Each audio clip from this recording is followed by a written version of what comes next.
Jai Hind, everybody, and dear aspirants, fire hearts, brave hearts, and dear warriors. This is your UPSC India GAT educator Kapil Kaur, all set with the weapons on your screen. Third part mechanics का आप सभी की screen के ऊपर लेकर आ चुका हूं मैं। ये जो सेशन है काफ़ी बड़ा सेशन नहीं होने वाला है, ठीक है। ज़्यादा बड़ा पार्ट नहीं होता वर्क एनर्जी एंड पावर का, मगर बहुत ही शानदार पार्ट होता है। ऐसा होता है ना कि जो चीज़ बढ़िया होती है या फिर जो लोग बढ़िया होते हैं, जिनके साथ मोमेंट्स बढ़िया होते हैं, वहाँ पर समय बहुत कम मिलता है। उसी प्रकार का ये वाला हमारा सेशन होने वाला है। काफ़ी बढ़िया होने वाला है भाई, ज़्यादा बड़ा सेशन नहीं होगा। इसका इंट्रोडक्शन भी मैं कोई ज़्यादा बड़ा नहीं देने वाला हूँ। बस within a few minutes I am going to start and we are going to kill the third part of mechanics, जिसका नाम है work energy and power. 3 pillar इस पूरे के पूरे सेशन के होने वाले हैं। यहाँ पर वर्क होने वाला है, एनर्जी होने वाली है और पावर होने वाली है। जैसा कि आप सभी को स्क्रीन के ऊपर यहाँ पर दिख रहा है किस तरीके से यहाँ पर hard work is being done by the cadets over here, ठीक है। सेकेंडली यहाँ पर दिख रहे हो कितनी एनर्जी यहाँ पर लगाई जा रही है उस पर्टिकुलर लोड को उठाने के लिए, and the power they are putting, ठीक है। इसी प्रकार का मेंटल एबिलिटी आप सभी के अंदर होना चाहिए ये जो एग्जाम को फतह करने के लिए, ठीक है। तो स्टार्ट करते हैं। ये पूरे के पूरे सेशन में एकदम बेसिक्स हम लोग पढ़ने वाले, वर्क एनर्जी पावर, पूरे प्रीवियस क्वेश्चन हम लोग यहाँ पर डिकोड करने वाले हैं, ठीक है। तो हाँ, सबसे इनिशियल बात मैं आप सभी को कहना चाहूँगा, जिसने भी यहाँ पर मैकेनिक्स का सेशन नंबर 1 और सेशन नंबर 2 नहीं लगाया, वो बिल्कुल एकदम जाकर देख लेना। Session number 1 stands for motion, ठीक है, and session number 2 stands for forces and laws of motion, forces and laws of motion, ठीक है, forces and laws of motion, ठीक है। Don't worry about that. कुछ बच्चे पूछ रहे हैं कि भैया यहाँ पर 2025 मतलब ND1 2025 और ND2 2025 के जो मतलब सस्ते वाले प्रीवियस क्वेश्चन है। सस्ते का मतलब क्या होता है यार? सस्ते का मतलब होता है एकदम आसान। जो आसान वाली प्रीवियस क्वेश्चन है वो आप कब करवाओगे? डोंट वरी अबाउट दैट, ठीक है। वो वाले प्रीवियस क्वेश्चन में या तो इसके लास्ट में करवा दूंगा, क्योंकि यार वो एकदम आसान है। इतने आसान है कि मैंने कभी प्रेडिक्ट नहीं करा था कि एनडीए की हिस्ट्री में इतनी आसान फिजिक्स भी आ जाएगी, मगर we are preparing for the worst for ND1 2026। वो भी अपन करवा देंगे, डोंट वरी अबाउट दैट। अभी लास्ट पार्ट आने वाला है। ये जो थर्ड पार्ट, जो क्रूशियल पार्ट आज हमारा होने वाला है, इसमें हम लोग क्या करने वाले हैं? WP, work, power and energy, ठीक है। तो स्टार्ट करते हैं। पहली पिक्चर आप सभी को दिख रही होगी। अरे सर क्या दिखा दिया आपने तो, ठीक है। बस ये स्क्रीन के ऊपर आप रोक लो, ठीक है, रोक लो, रोको, ठीक है। रोहित शर्मा एंड विराट कोहली, ठीक है। ये पिक्चर अभी रिसेंट की है यार, किसी की फील्डिंग सेट हुई थी यहाँ पर, आप सभी को याद होगा, ठीक है। किसी के तो हुई थी, अब वो आप सभी को पता है किसकी हुई थी किसकी नहीं हुई थी। भाई इन दोनों ने जो करा था ना कारनामा, ठीक है, उसको कारनामा बोलते हैं। अभी जो रिसेंटली करा उसको भी कारनामा बोलते हैं, बट एक्चुअली में जो इन्होंने करा था ना, that was literally called work done, ठीक है। यहाँ पर जो इन्होंने करा था ना, एकदम काम खतरनाक तरीके से खत्म कर दिया था। इसको हम वर्क डन बोलते हैं। कितने लोगों के ऊपर क्वेश्चन रेज, मतलब इन्हीं के ऊपर क्वेश्चन रेज हो रहे थे, ठीक है। वो सारे के सारे क्वेश्चन मार्क इनके करियर के ऊपर रेज हो रहा था ना, वहां पर इन्होंने क्या लगा दिया? एक एक्सक्लेमेटरी मार्क, ठीक है, by accelerating the way they were playing, ठीक है। तो इसको हम लोग वर्क डन बोलते हैं। मगर सर वर्क डन का मतलब तो ये आपने बता दिया। वर्क डन मतलब कि जिस तरीके से इन्होंने मैच फिनिश करा था और सभी को बता दिया था who the hell we are, उसी तरीके से इसको वर्क डन बोलते हैं in general life. But mechanics, physics की भाषा में हम लोग वर्क डन क्या बोलेंगे?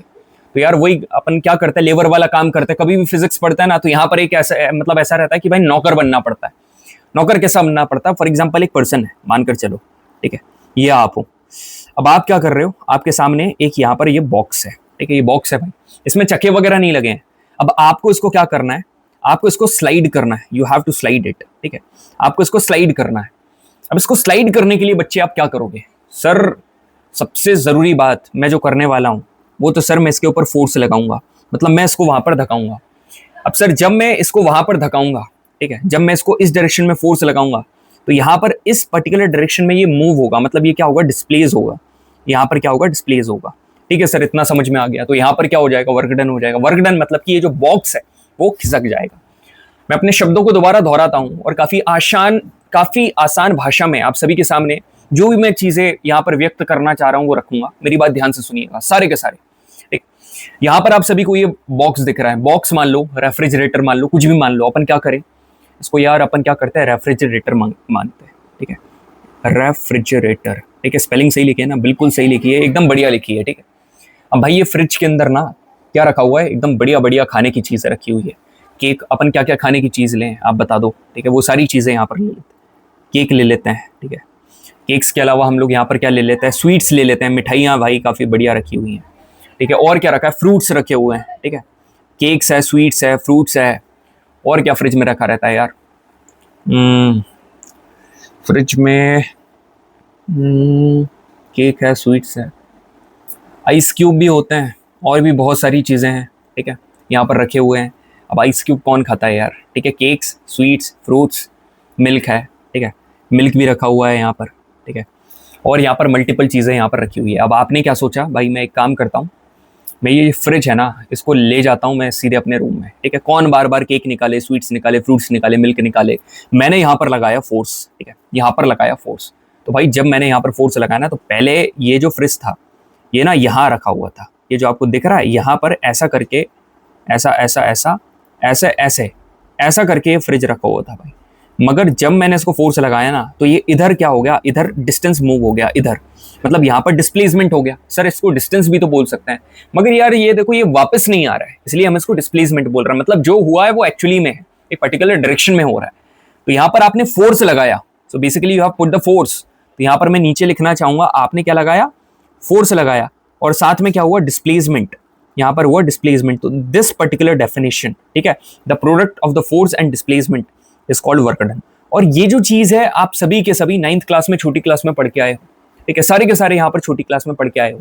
तो बेसिकली यहाँ पर वर्क डन को हम लोगों ने क्या लिखा, ये जो वर्क डन है इसको हमने क्या लिखा, फोर्स मल्टीप्लाई बाय डिस्प्लेसमेंट, ठीक है, यहाँ पर डिस्प्लेसमेंट लिखा। अब जो हायर लेवल पर आप पढ़ने वाले हो ना, यहाँ पर एक कॉस थीटा भी आ जाएगा।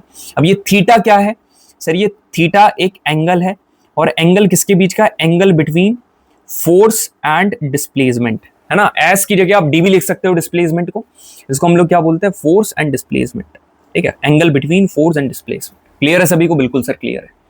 अब यहाँ पर देखो काफी बढ़िया बात मैं आप सभी को बताने वाला हूं, जो कि अपनी कॉपी में नोट डाउन करके लिख लेना।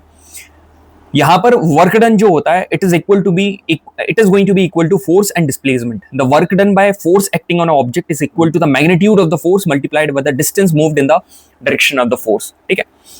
स्केलर क्वांटिटी है, ठीक है, ये एक स्केलर क्वांटिटी है, इसकी ऐसा यूनिट जूल है, joule, newton metre. Newton metre हमने क्यों करा, क्योंकि देखो work done is equal to force multiply by displacement, ठीक है। फोर्स की ऐसा यूनिट क्या होती है, न्यूटन, और डिस्प्लेसमेंट की क्या होती है, मीटर। तो न्यूटन मीटर भी हम लोग बोल सकते हैं, ऐसा यूनिट यहाँ पर जूल है। इसकी जो सीजीएस में यूनिट है वो क्या है, सीजीएस में यूनिट है अर्ग या फिर डाइन सेंटीमीटर। और इसका जो डायमेंशन फॉर्मूला होने वाला है, this is going to be ml2t-2, ये इसका डायमेंशन फॉर्मूला होने वाला है, ml2t-2। क्लियर है, बिल्कुल सर।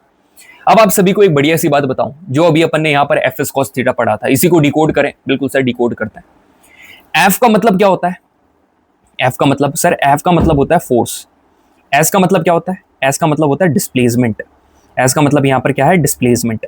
और थीटा का मतलब the angle between force and displacement. अब आपको पता है, एक बात बताऊं, बहुत बढ़िया बात, यदि मैं आपसे पूछूं कि ये जो वर्क डन है, ठीक है, यदि मैं आपसे पूछूं कि ये जो वर्क डन है, ठीक है, ये जीरो कब होगा, मतलब ये जो वर्क डन है ये going to be equal to zero कब होगा।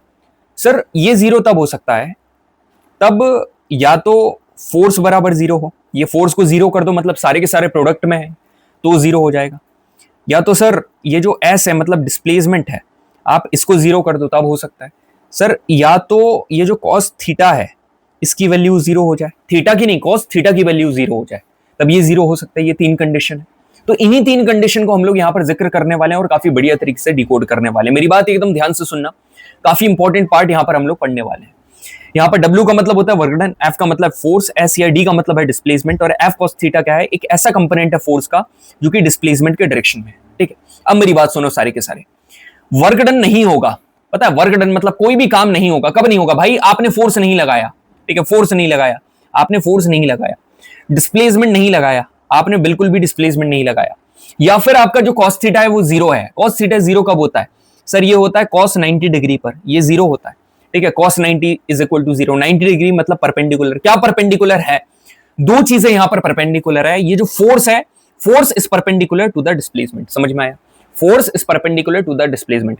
जब भी फोर्स और डिस्प्लेसमेंट, मतलब मेरे कहने का मतलब क्या है कि आपने किसी चीज के ऊपर फोर्स लगाया, आपने किसी चीज के ऊपर फोर्स लगाया, और वहां पर यदि डिस्प्लेसमेंट कैसा हो रहा है, परपेंडिकुलरली हो रहा है, इन दोनों के बीच में 90 डिग्री का एंगल बन रहा है, ठीक है, थीटा बराबर 90 डिग्री का एंगल बन रहा है, तब यहां पर आप क्या बोल दोगे कि यहां पर कोई भी वर्क डन नहीं हो रहा है। एक एग्जांपल देकर बताऊं आपको, काफी प्यारा एग्जांपल देकर बताऊं। आप सभी ने कूली देखे होंगे, ठीक है, जो कूली होता है, इन कूली का काम क्या होता है, कूली का काम होता है मेहनत करना, बहुत मेहनत करना होता है, मगर फिजिक्स की लैंग्वेज में ये लोग कोई मेहनत नहीं करता है। क्यों? क्योंकि आप एक बात बताओ, ये एक पर्टिकुलर कूली है, ठीक है, इन्होंने अपने सर के ऊपर क्या ये लोड रख रखा है। अब ये फोर्स कहां लगा रहे हैं? ये फोर्स लगा रहे हैं ऊपर, ठीक है, ये कूली फोर्स लगा रहा है ऊपर, ठीक है।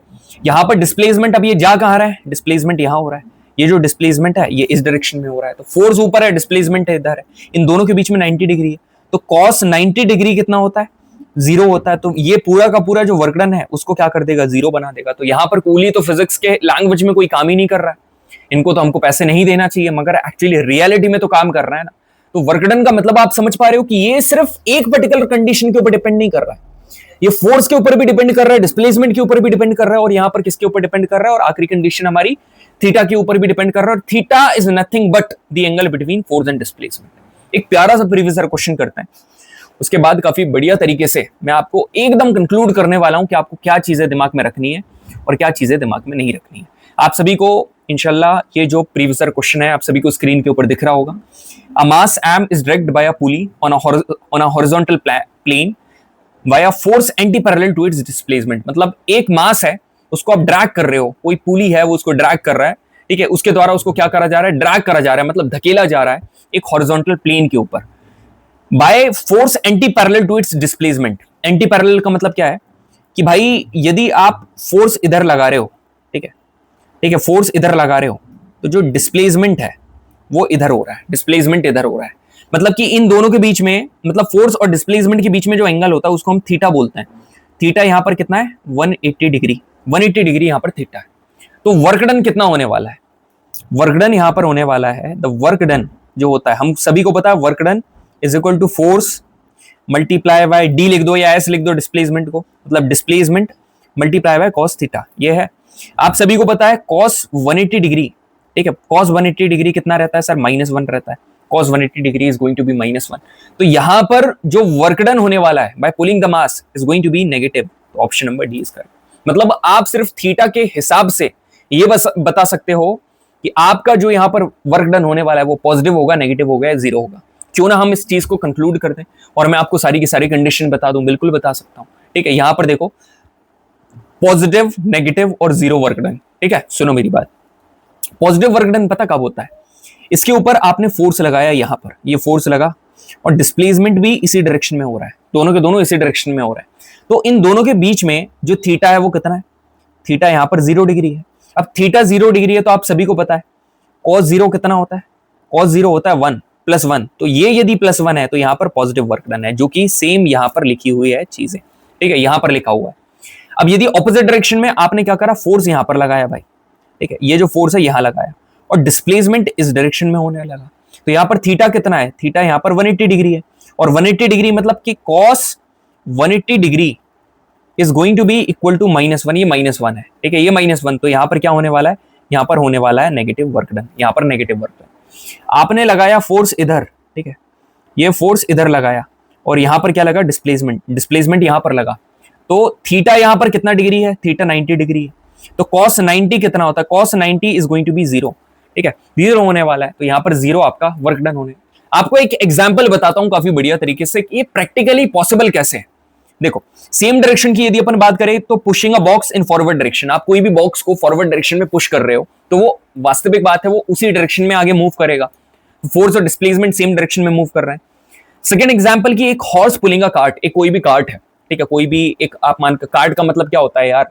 जैसे जो घोड़ा गाड़ी होती है ना, तो आप क्या करते हो, जो घोड़ा है उसके पीछे गाड़ी लगी हुई होती है जिसमें चक्के होते हैं, है ना। फॉर एग्जाम्पल घोड़े की जगह आपको बांध दिया ठीक है, और आप में मैंने रस्सी मारी तो आप आगे जाओगे, तो आप आगे, है ना, फोर्स मतलब आप लगाओगे, आपने आगे फोर्स लगाया तो कार्ट भी आपकी ही डायरेक्शन में मूव करेगा, मतलब दोनों का डायरेक्शन सेम है और दोनों सेम डायरेक्शन में है, मतलब theta is equal to 0 degree और थीटा 0 डिग्री है तो cos 0 इज इक्वल टू +1, मतलब पॉजिटिव वर्क है।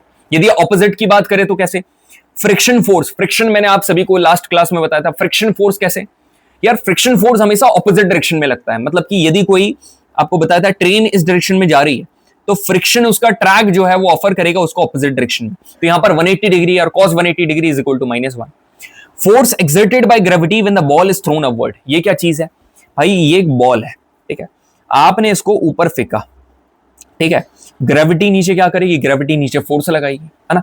आपने बॉल को फोर्स लगाकर ऊपर फेंका, फोर्स ऊपर लगा, ग्रेविटी नीचे खींचेगी, मतलब ग्रेविटी नीचे फोर्स लगाएगी। तो समझो मेरी बात, डिस्प्लेसमेंट कहां हुआ, डिस्प्लेसमेंट यहां पर हुआ, फोर्स कहां पर हो रहा है, ग्रेविटी यहां पर फोर्स लगा रही है। तो दोनों दोनों क्या हो रहा है, एक दूसरे के 180 डिग्री, एक इधर है और एक इधर है।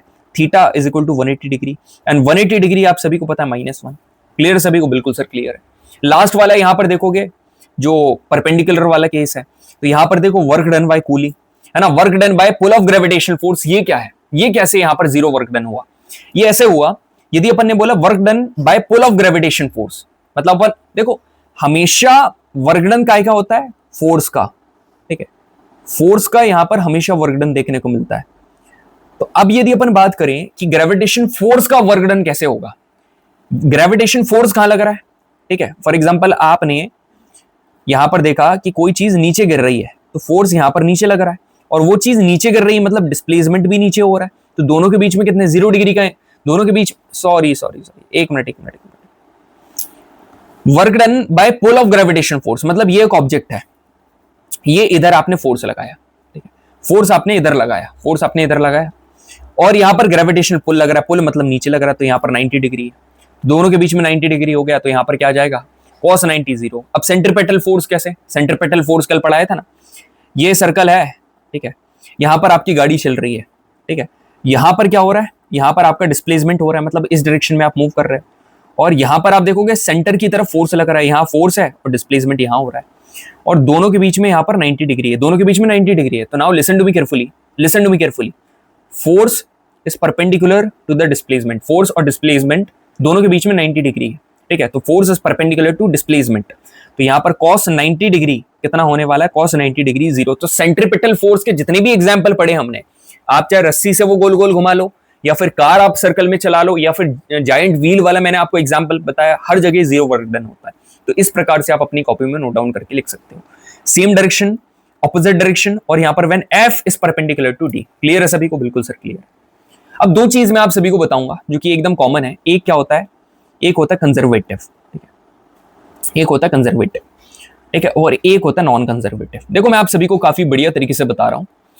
कंजर्वेटिव लोग कौन होते हैं, कंजर्वेटिव मतलब कि आप फॉर एग्जांपल अभी यहां पर हो, ठीक है, आप यहां पर हो, मैं आपको बता रहा हूं, फॉर एग्जांपल आप इस पर्टिकुलर जगह पर स्टैंड कर रहे हो, ठीक है, आपका जो लेवल है वो यहां पर है, ठीक है, यहां पर है, आप इतनी मेहनत करी और मेहनत करी और मेहनत करी और मेहनत करी और मेहनत करी और मेहनत करी, गिरे नीचे और नीचे गिरे, फिर आप उठे, फिर थोड़ा गिरे, फिर आप उठे, ठीक है, फिर एकदम से नीचे गिर गए, ठीक है, फिर उठे, फिर उठे, फिर आपने और जोर लगाया, फिर आप और उठे, ठीक है। तो भाई आपका रास्ता देखो कैसा हुआ, कभी ऐसा ऐसा, कभी ऐसा, कभी ऐसा, कभी ऐसा, कभी ऐसा, कभी ऐसा, कभी नीचे गिरे, फिर आप उठे, फिर नीचे गिरे, फिर उठे, फिर एकदम से नीचे डाउनफॉल आया, ठीक है, फिर यहाँ से उठे, फिर गए, और फिर आपने एकदम सक्सेस हासिल करी। इनिशियली आप कहाँ थे, ये, ठीक है, फाइनल कहाँ है, यहाँ, ठीक है, बीच में ये जो था ये पूरा का पूरा, ठीक है, ये हमारा क्या था, पाथ, ये हमारा पाथ था। पता है कंजर्वेटिव लोग जो होते हैं ना, उनको आपके रास्ते से कोई मतलब नहीं है, ठीक है, उनको बस पोजीशन से मतलब है, आप पहले कहाँ थे और आखिरी में कहाँ हो, ठीक है। यहाँ पर जो पाथ है, ठीक है, पाथ गया भाड़ में, ठीक है, ठीक है, इनको कोई मतलब नहीं है रास्ता से, मगर नॉन कंजर्वेटिव जो है ना, इनको मतलब है, ठीक है। तो अब मेरी बात सुनो, जो कंजर्वेटिव फोर्स है, ठीक है, in case of conservative force, ठीक है, वर्क डन काय के ऊपर डिपेंड करता है, only on initial and final position. ये सिर्फ वर्क डन, यहां पर कभी भी कंजर्वेटिव फोर्स लग रहा है, देखो कभी भी कंजर्वेटिव फोर्स लग रहा है, कभी भी कंजर्वेटिव फोर्स लग रहा है, तो वो क्या करेगा, डिस्प्लेसमेंट करेगा, ठीक है। यहां पर मेरी बात सुनो, यहां पर कभी वो क्या करेगा, वर्क डन करेगा, फोर्स लगा तो वो क्या करेगा, वर्क डन करेगा। तो ये जो वर्क डन है ना, ये वर्क डन, ये पाथ के ऊपर डिपेंड नहीं करता है, ये सिर्फ काय के ऊपर डिपेंड करता है, पोजीशन के ऊपर, कि भाई तेरी इनिशियल पोजीशन क्या है और फाइनल पोजीशन क्या है, not on the path followed. जैसे for example gravitational force, electrostatic force, ठीक है, ग्रेविटेशनल फोर्स बिल्कुल भी डिस्टेंस के ऊपर डिपेंड नहीं करता, ठीक है, पाथ के ऊपर डिपेंड नहीं करता, बस इनिशियल और फाइनल पोजीशन। इलेक्ट्रोस्टैटिक फोर्स, अरे ग्रेविटेशनल फोर्स के बारे में और इंफॉर्मेशन आपको आगे पता चलेगी, नहीं तो आप सोचने लगो कि सर GM अपॉन R² होता है, और नीचे जो आर है वो तो डिस्टेंस होता है, डिस्टेंस बिटवीन टू प्लैनेट्स। तो वो डिस्टेंस के ऊपर कैसे डिपेंड कर रहा है, नेक्स्ट वाले सेशन में आपको बढ़िया तरीके से पता चलेगा। यहां पर नॉन कंजर्वेटिव फोर्स की यदि अपन बात करें, work done depends upon the path, ठीक है, ये रास्ते के ऊपर डिपेंड करता है। फॉर एग्जांपल फ्रिक्शन, फ्रिक्शन तो रास्ते के ऊपर डिपेंड करेगा ना भाई, मैंने आपको बताया था। तो कभी भी याद रखना, एक चीज याद कर लो, ये जो फ्रिक्शन है ना, ये जो फ्रिक्शन है, ये क्या है, कॉन्टैक्ट फोर्स है। कॉन्टैक्ट मैंने बताया था ना, कॉन्टैक्ट है but non conservative, contact but non conservative, ये एक एग्जाम्पल अपने दिमाग में याद कर लो। फ्रिक्शन क्या है, contact but non conservative force, बस याद रखना। तो अब यहां पर एक क्वेश्चन क्या आ रखा है, विच one of the following is not the unit of energy. मतलब अभी तक अपन ने वर्क डन खत्म कर दिया है, अब अपन सीधा एनर्जी के ऊपर आ गए। यार आपकी एनर्जी तो खत्म नहीं हो रही है ना, जल्दी बताओ, एनर्जी तो डाउन नहीं जा रही है ना, समझ में आ रहा है? यार देखिए कई बार क्या होता है, मैं आपको मतलब रियलिटी से वाकिफ कराता हूँ। एक डेडिकेटेड स्टूडेंट होता है, ठीक है, जो कि उसको बेहद मतलब लगाव होता है अपने जो लक्ष्य है उससे, और उसको हासिल करने के लिए वो बेइंतहा कोशिश करता है एक समय पर, ठीक है, बहुत कोशिश करता है। वो अपने मतलब लक्ष्य निर्धारित करता है, हर दिन वो अपने लक्ष्य बनाता है, छोटे छोटे टास्क बनाता है। फॉर एग्जाम्पल 7 टास्क बनाए, 8 टास्क बनाए, उसमें से उसके 100% टास्क कभी पूरे नहीं हो पाते हैं, सिर्फ 5 से 6 टास्क पूरे हो पाते हैं। उस पॉइंट ऑफ टाइम पर वो क्या करता है, अपने आप को कोसता है, रिग्रेट करता है, रिमोर्स करता है, गिल्ट करता है, यार क्यों नहीं हो रहा है, अपने ऊपर बर्डन लेता है, नेगेटिविटी उसके दिमाग पे हावी करता है, खुश नहीं रह पाता है। यार देखो आप सभी को एकदम एक रियलिटी बता रहा हूँ ना, यही बच्चा जब एक पॉइंट ऑफ टाइम पर जाकर, ठीक है, जब बीमार पड़ जाता है ना और बेड रेस्ट पर पड़ा रहता है, या फिर किसी और रीजन की वजह से नहीं पढ़ पाता है, कोई ऐसा इनएविटेबल सर्कमस्टेंसेस इसके ऊपर आ जाता है, at that point of time the same aspirant thinks कि यार वो वाला जब मैं लास्ट में पढ़ रहा था ना, उसका भी यदि मैं 50% भी रेगुलरली पढ़ता ना, तो वही मेरे लिए काफ़ी था। एटलीस्ट जो अभी इतना बड़ा सेटबैक आया है वो तो नहीं रहता, उसी का मैं यदि 50% की कंसिस्टेंसी यदि मैं कैरी फॉरवर्ड करता ना, तो वही मेरे लिए काफ़ी था। तो यार हर बार ना अपने आप को कोसना ज़रूरी नहीं होता है, हर बार ना मतलब संतुष्ट होना ज़रूरी नहीं होता है, कई बार खुश होना भी ज़रूरी होता है। ये आपके ऊपर है कि आपको संतुष्ट होना है या नहीं होना है, वो आपके ऊपर है। आप बेइंतहा कोशिश कीजिए, जो आपका लक्ष्य है, अपनी जो पोटेंशियल है उसको बढ़ाने के लिए। यदि आपको अपनी पोटेंशियल पता है, बिल्कुल आपको अपनी काबिलियत पता है, तो उस तक पहुंचने के लिए बेइंतहा कोशिश कीजिए, मगर खुश रहना, ठीक है, एक विकल्प नहीं होना चाहिए, एक प्राथमिकता होनी चाहिए, ठीक है, विकल्प नहीं होना चाहिए, एक प्राथमिकता होनी चाहिए। क्योंकि जब आप खुश होते हो ना, जब आप खुश होते हो तो आप उस मोमेंट को जीते हो, आप उस जर्नी को एंजॉय करते हो, आप फिर डेस्टिनेशन के पीछे नहीं भागते हो। तो ये वाला जो मैंने बात बताई है ना, हमेशा याद रखना, ठीक है। आगे बढ़ते हैं। तो विच one of the following is not the unit of energy. अब एनर्जी के बारे में बात करते हैं यार, एनर्जी एनर्जी एनर्जी, कौन सी एनर्जी? अरे वही एनर्जी जो आपके अंदर भरी पड़ी है, वही एनर्जी जो मेरे अंदर भरी पड़ी है, ठीक है। अब यहाँ पर देखते हैं एनर्जी क्या होता है। देखो एनर्जी मतलब कि, ठीक है, काम करने की काबिलियत, the capacity to do work, the potential to do work, the capability to do work, ठीक है, इसको क्या बोलते हैं, एनर्जी। इसको हम लोग एनर्जी बोलते हैं। एनर्जी एक स्केलर क्वांटिटी। आपको पता, एक बढ़िया बात बता रहा हूं भाई, ये जो पूरा चैप्टर हम लोग पढ़ रहे हैं ना, पूरा चैप्टर कौन सा, पूरा का पूरा वर्क, पावर, एनर्जी, तीनों की तीनों स्केलर क्वांटिटी है। लिख लो, तीनों की तीनों स्केलर क्वांटिटी है, ठीक है। एसआई यूनिट एनर्जी की क्या है? एसआई यूनिट एनर्जी की है जूल, ठीक है। Joule is the SI unit of energy, याद रखना। और जिसकी भी एसआई यूनिट जूल है ना, उसकी सीजीएस क्या है? अर्ग है, ठीक है। और एनर्जी की देखो एक बात बताऊं आपको, एक काफी बढ़िया बात बता रहा हूं, सुनना मेरी बात ध्यान से। इसको थोड़ा सा मेरे को डार्क करने दो, ठीक है। लेट मी, नहीं डार्क नहीं, मैं दूसरी स्लाइड ओपन कर लेता हूं ना, ठीक है। डेफिनेटली मैं आपको यूनिट एंड डायमेंशन पढ़ाऊंगा, ठीक है। डेफिनेटली मैं आपको बताऊंगा, 15 से 20 मिनट का बस मेरे को बताना होता है, उसमें ज्यादा कुछ नहीं। मगर मैं आपको एक बात बता रहा हूं, यूजुअली अपन क्या कंसिडर करते हैं पता है आपको? जो वर्क डन है ना, जो अपन ने वर्क डन करा, ठीक है, इस वर्क डन को हम इक्विवेलेंट काय के लेते हैं? एनर्जी के, ठीक है। ये एनर्जी के इक्विवेलेंट है ना। अब ये एनर्जी है, ये कोई सी भी हो सकती है, आप इसको हीट एनर्जी मान लो, कुछ भी मान लो, ठीक है। तो आपको एक बढ़िया बात बताऊं, ठीक है, बहुत बढ़िया बात, ठीक है। जो वर्क डन है, ठीक है, वर्क डन जो है, इसका यदि कभी भी आप एक काम करो, जो डायमेंशनल फॉर्मूला है ना, ठीक है, वो याद कर लो, ठीक है। क्या होता है? डायमेंशनल फॉर्मूला होता है ml2t-2, ml2t-2, ठीक है।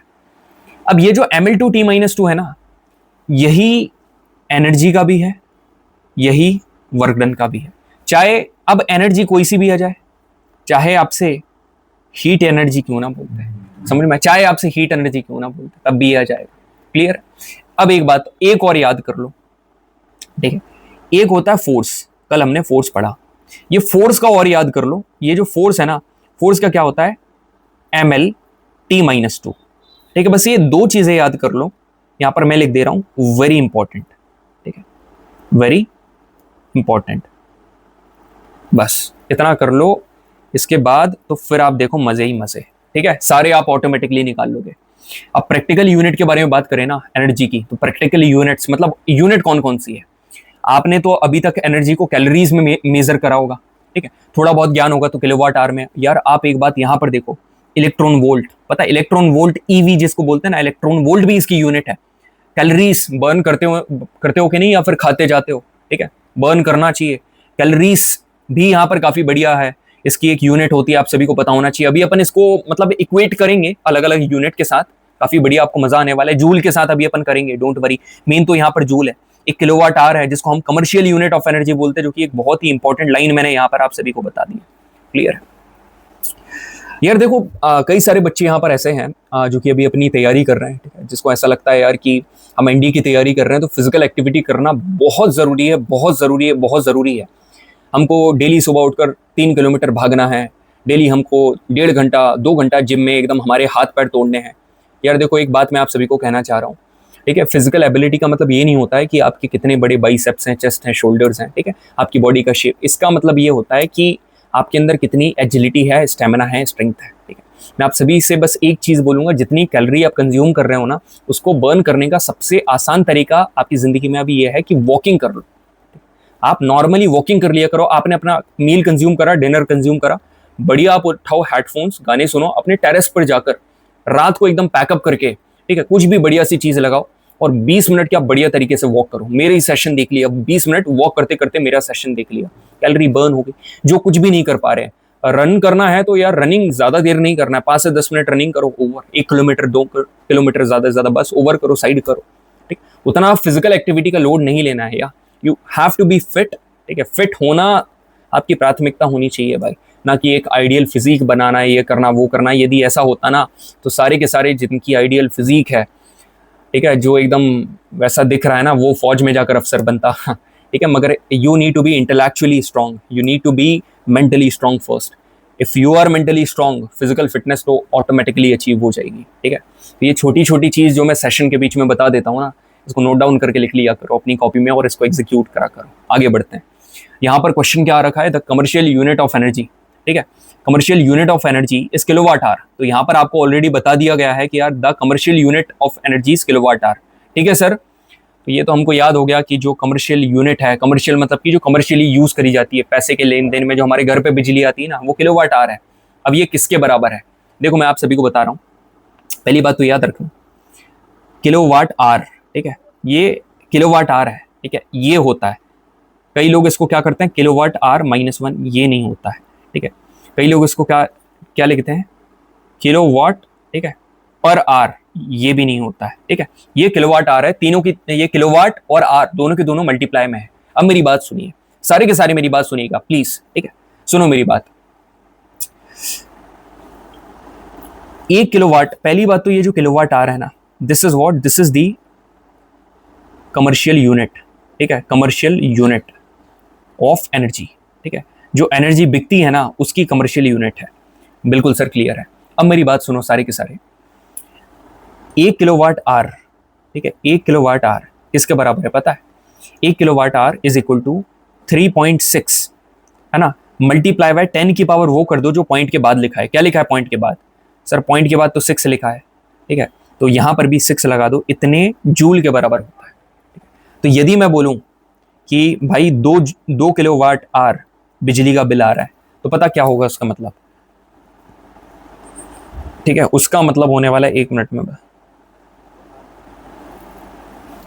उसका होने वाला है 2 multiply by 3.6 multiply by 10 to the power 6 joule, ये होने वाला है। क्लियरली समझ में आया सभी को, क्लियर है, बिल्कुल सर क्लियर है। अब आगे बढ़े, तो अब यहां पर देखो क्या होने वाली commercial unit 3.6 into 10 to the power 6 joule. इसको बता तोड़ कर मैं कैसे दे सकता हूं, तोड़कर मैं ऐसे लिख सकता हूं कि भाई 3.6 इंटू 10⁶ है। तो मैंने क्या करा, 10 का मल्टीप्लाई कर दिया और 10 का डिवाइड कर दिया इधर। तो जब इधर मैंने 10 का डिवाइड करा,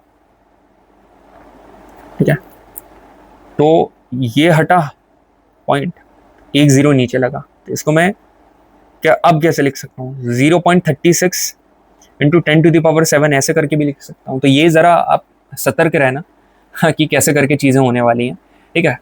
तो ये ज़रा अपने दिमाग में रखना कि कैसे करके करना है। कई बार ऐसा भी दे सकता है 0.36 इंटू 10⁻7 और आप सोचोगे ये ऐसा नहीं हो सकता। बिल्कुल हो सकता है। कैसे? ये आपने हटाया, ये आया 00, तो ये कितना हुआ 36 अपॉन 10⁻2 मल्टीप्लाई बाय 10⁻7, ठीक है। ये ऊपर गया, ठीक है, तो 10। अब आपने इसको 36 वैसे लिखा, 36 अपॉन 10 मल्टीप्लाई बाय, ये एक ऊपर गया तो 10⁻6। अब ये 36 अपॉन 10 कितना होगा, 3.6 इंटू 10⁻6, और क्या ये आ गया। ऐसे करके भी निकाल सकते हो। समझ में आया? तो आपके सारे के सारे सेंसेस खुले होने चाहिए। अब एक आपको बहुत ही बढ़िया चीज बताने वाला हूँ कि कैलोरी 4.18 जूल के बराबर होती है। चलो सर ये तो पता है, एक calorie is equal to 4.18 joule, ये तो आपने बता दिया, मगर ऐसे सारी यूनिट का बता दो ना, और कौन सी बड़ी है कौन सी छोटी ये भी बता दो। ये ले किलोवाट आवर, जो भी आपने पढ़ी ना, 1 kilowatt hour 3.6 into 10⁶, this is the largest unit of energy, and इसी को कमर्शियल यूनिट ऑफ एनर्जी कहा जाता है। The commercial unit of energy is the largest unit of energy. एक कैलोरी जो आप बर्न करते हो ना, it is equal to 4.18 joule. ये 4.18 जूल के बराबर होती है। तो यहां से तो आपको ये पता चलता है ना कि 1 kilowatt hour is greater than 1 calorie. क्यों? क्योंकि 1 किलोवाट आवर में तो भाई 10⁶ मल्टीप्लाई बाय 3.6 जूल आ रहा है, और यहाँ पर 4.18 जूल आ रहा है। एक इलेक्ट्रॉन वोल्ट जो है, this is the smallest unit of energy. कैसे पता चला यार? ये किसके बराबर होता है, 1.6 इंटू 10⁻19। तो एक बात बता, -19 भाई नेगेटिव पावर, ठीक है। तो नेगेटिव पावर तो ऑब्वियसली यार ये कितना एकदम ही छोटा होगा, है ना। तो नेगेटिव में पावर आ रही है, तो कॉमन सी बात है, तो इलेक्ट्रॉन वोल्ट सबसे छोटी यूनिट होने वाली है। एक चीज और याद कर लो, एकदम हाईएस्ट पॉसिबल एडवांटेज आप सभी को दे रहा हूं। 1 जूल किसके बराबर होता है, 10⁻7 अर्ग, ठीक है, 10⁻7 अर्ग के बराबर होता है। तो जनाब 1 kilowatt hour is greater than 1 calorie is greater than 1 joule is greater than 1 electron volt. Clear है? बढ़िया सर, क्लियर है। So there exist different forms of energy. अलग अलग प्रकार की एनर्जी भी होती है, आप सभी को पता होना चाहिए। Wind energy, solar energy, nuclear energy, electrical energy, ठीक है, केमिकल एनर्जी, हीट एनर्जी, ये सारी की सारी एनर्जी आप सभी को पता होना चाहिए। ये मैं सारी की सारी एनर्जी कहाँ पर पढ़ाता हूँ? ये मैं पढ़ाता हूँ इंडियन ज्योग्राफी में, ठीक है। इंडियन ज्योग्राफी में इनके बारे में हम लोग स्टडी कर रहे होंगे। डोंट वरी अबाउट दैट, पढ़ेंगे, काफी बढ़िया तरीके से पढ़ेंगे, सुकून के साथ पढ़ेंगे। तो अभी तो बताओ विंड एनर्जी क्या होती है? ऐसी एनर्जी जो कि विंड की मदद से जनरेट करी जाती है। सोलर एनर्जी, ठीक है, यहाँ पर आपने लिखा, सुनो मेरी बात, लिखवा देता हूँ एक बार, थोड़ा थोड़ा देखो। ऐसी एनर्जी जो कि विंड की वजह से जनरेट करी जाती है, सोलर एनर्जी सन की वजह से, न्यूक्लियर एनर्जी जो कि न्यूक्लियर हीट की वजह से जनरेट करी जाती है, इलेक्ट्रिक एनर्जी जो कि इलेक्ट्रिसिटी का यूज करके, केमिकल एनर्जी जो कि केमिकल्स का यूज करके निकलती है, और हीट एनर्जी जो कि हीट का यूज करके जनरेट होती है, उसको हीट एनर्जी। तो अब इतनी सारी एनर्जी पड़ी, मगर जो दो इंपॉर्टेंट एनर्जी हम लोग यहाँ पर पढ़ने वाले हैं, एक होने वाली है काइनेटिक एनर्जी, ठीक है, यहाँ पर लिख दे रहा हूँ काइनेटिक एनर्जी, और जो दूसरी होने वाली है, this is going to be potential energy. इसको हम लोग क्या बोलते हैं? Potential energy. तो अब मेरी बात बताऊं आप सभी को, ठीक है। काइनेटिक एनर्जी मतलब, काइनेटिक एनर्जी कभी भी ये वर्ड आए ना, तो काइनेटिक एनर्जी को रिलेट कर लेना मूवमेंट से, ठीक है। काय को? मूवमेंट। कभी भी मूवमेंट हो रहा है, ठीक है, कभी भी कोई भी ऑब्जेक्ट मोशन में है, ठीक है, यदि वो मूव कर रहा है, ठीक है, तो उसके अंदर जो एनर्जी है वो कौन सी है? Kinetic energy. और कभी भी पोटेंशियल की बात करेंगे, whenever we are talking about potential, तो पोटेंशियल में आप सभी ने क्या याद रखना है? कोई भी एक ऑब्जेक्ट एक सर्टेन हाइट पर है, ठीक है, एक सर्टेन पोजीशन पर है, ठीक है, ठीक है, तो यहां पर कौन सी यहां पर एनर्जी होने वाली? उसके अंदर एनर्जी होने वाली पोटेंशियल एनर्जी। काइनेटिक एनर्जी बच्चे जो होता है ना, याद रखना, kinetic energy is equal to half mv²। m का मतलब क्या होता है? m का मतलब होता है मास, ठीक है, v का मतलब क्या होता है? वेलोसिटी, ठीक है, क्लियर है। और पोटेंशियल एनर्जी की बात करेंगे तो potential energy is equal to mgh, ठीक है, potential energy is equal to mgh। m का मतलब मास, g का मतलब ग्रेविटी, और h का मतलब हाइट। ठीक है, और बढ़िया तरीके से पढ़ें, डिकोड करें। बिल्कुल सर, यहां पर देखो, kinetic energy is the energy possessed by the object due to their motion. Motion की वजह से जो ऑब्जेक्ट के अंदर एनर्जी होती है उसको काइनेटिक एनर्जी बोलते हैं। Kinetic energy stands for half M V square, ठीक है। की फॉर काइनेटिक एनर्जी जिसकी ऐसा यूनिट जूल होती है, एम फॉर मास जिसकी ऐसा यूनिट केजी होती है, and V stands for velocity जिसकी ऐसा यूनिट मीटर पर सेकंड होती है। जैसा कि मैंने आप सभी को बताया था, एनर्जी एक स्केलर क्वांटिटी है। एनर्जी कभी भी नेगेटिव नहीं हो सकती, याद रखना, it can never be negative, और इसका डायमेंशनल फॉर्मूला ऑलरेडी हम लोग डिस्कस कर चुके हैं, ठीक है। क्लियर है सभी को? अब एक आप सभी को वर्क एनर्जी थ्योरम बताऊं, एक बढ़िया एकदम वर्क एनर्जी थ्योरम बता रहा हूं, देखना मेरी बात। देखो यहां पर क्या है, कोई एक ऑब्जेक्ट है, अपन क्या करते हैं, ट्रक बनाते हैं भाई। मेरा तो फेवरेट ट्रक है यार, ठीक है। यहां पर देखो, ये है ट्रक, ठीक है। ट्रक से अपन कहां जा रहे हैं, मेला जा रहे हैं भाई, मेला दिलों का ठीक है, मेला घूमने जा रहे हैं, आता है एक बाहर, ठीक है। मैं अकेला यहाँ पर ड्राइविंग सीट पर बैठा हूँ भाई, ठीक है। तुम लोग सारे के सारे अंदर हो, ट्रक के अंदर चलो, तुम में से जो हाईएस्ट मार्क्स स्कोर कर रहा है ना, उसको मैंने साइड में बिठा रखा है, ठीक है, यहाँ पर साइड में। तब देख लो कौन साइड में बैठेगा भाई। पूरी मेहनत कर लो जी जान से, टेस्ट जो मैं कंडक्ट करूंगा उसमें अच्छे नंबर लेकर आ जाओ, उसको ट्रक में साइड में बिठा लूंगा, ठीक है। ट्रक मैं चलाऊंगा मगर आपको नहीं चलाने दूंगा, ठीक है। I'll be driving the car, the steering will be in my hand, ठीक है।